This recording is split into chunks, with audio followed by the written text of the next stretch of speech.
All right, we're here with offensive lineman Barrett Miller prior to homecoming against Oregon State on Saturday. We'll go ahead and start with questions from Matt Moreno from Rivals. Go ahead, Matt. Good morning. Just what's been the overall assessment from your perspective of the offense up to this point? Because you guys have had some bright moments, but then had some other struggles at times as well.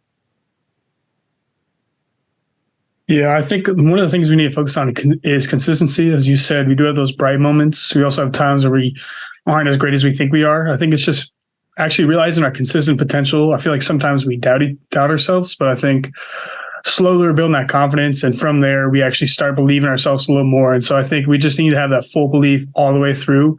I know sometimes we have bad drives and people can doubt themselves. If just one person doubts themselves, all 11, we have a bad play. And then out of nowhere, that one person might lead to two people. And so I think the only thing that really makes us different is that confidence between all 11. So I think that's where we need to improve most. And then, before the season, we were talking and you mentioned that you felt like a leader already as part of this team. Obviously, there's been some changes up front, with Sindo going down. How much have you had to maybe take on a bigger leadership role and kind of try and rally everybody together along that offensive line? I think the difference between this year is that Sindo did go down, but as a whole, we want to make the leadership the offensive line. I think there is a group you want to look at for a good game, for any leadership, is that offensive line. So I think the whole entire offensive line, all starting five, is stepping up to that role. And so as me being a left tackle, one of the vital spots of the line, I feel like my job is significantly increased because everyone wants to look at the offensive line. If we're having a bad drive and we want to start running the ball, it's the offensive line. If we want to start calling plays, different schemes, it goes through us. So I think the leadership is between all five of the guys up front. Thank you. All right, we'll go to Kenzo Fakuda from the Daily Cal. And Kenzo, if you have a follow-up, you can go ahead and ask that. Awesome. Thank you. Hey, Barrett. Hope you're doing well this morning. I'm working on a feature on your teammate, Siape Vatakani, for homecoming. And I wanted to ask you a couple of quick questions about him. What's Siape like in the locker room and offensive line meetings?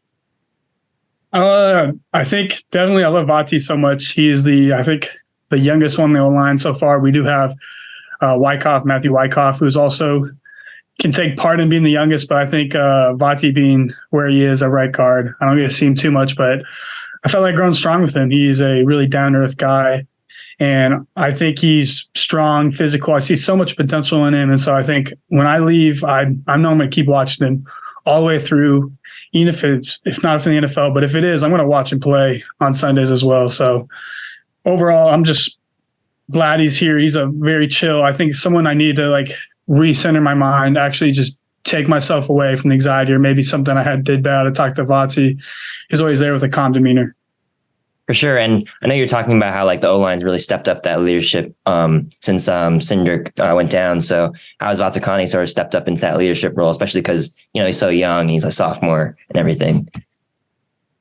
I think definitely he stepped up so much. I think all five people, we made it sure that Vati is appreciated as much as the others, even though I might be a fifth year and we have other older guys on the line. I think Vati really took this time to really develop a leadership position, take skills from Sindo, from all the other guys. And I think he's probably going to be a better version of all of us because he's seen the older guys too and know where he's put in a position to start acting on his leadership skills. So he's taken things from what he's seen from Brian, from his right tackle, TJ, and me, and actually become what I believe is going to be a better leader next year for us. For sure. Thank you, Barrett. Appreciate it. All right, we'll go to Steve Croner from the SF Chronicle. Yeah, Barrett, good morning. You mentioned about confidence. I would think, obviously it's hard to measure, hard to define, but you're playing 5 straight games against ranked teams. I'm sure you guys know that. And on one level, that could be intimidating. But I think the mindset you got to have is, hey, look, we played Auburn and should have beaten them. And Auburn just played the number 1 team in the country and very well could have beaten them. Do you guys talk about kind of the transitive property of football in trying to build your confidence, or does that not need to be said?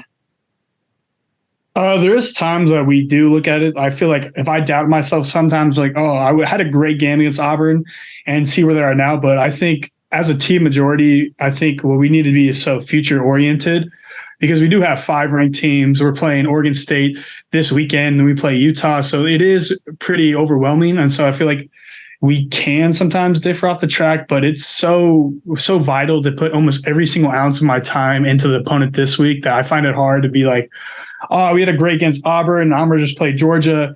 And so we can compare some. It's hard to really track when I'm just saying Oregon State runs a tight defense. I need to look at for this certain blitz, and I got to be ready for this because we have a ranked opponent coming to our home stadium homecoming. And so I find it a little hard to track. But I do sometimes in my own stir, I do say those things to myself. But as a team where it's all just future oriented, who we're playing this week. Great. Thank you. All right, next question will come from Jeff Fado from Cal Sports Report. Hey, good morning, Barrett. How you doing? I'm good. How are you? Good. Can you talk in a little bit more detail about what you see from the Oregon State defense, what makes them so effective, especially against the run? And is that going to be a big, big challenge for you guys? Because I think they allow like 67 yards a game and about 2.3 yards per carry. Yeah, I think one of the most challenging things is their defensive line, even their whole entire defensive core. It's just a stout group of individuals who play hard. And I think this game is going to be one physical one. I think Coach Wilcox told us at the very end of practice that this type of games, we're going to strap our chin straps just 1/4 inch tighter because we're going to go double down the run and play harder. Because I think this is a great matchup we've been wanting, is something to really contest our run. And we totally believe in ourselves. This is a great group of guys, and Oregon State is one of the teams that if we can prove we can run against them, there's no one I believe in the conference that could stop us and run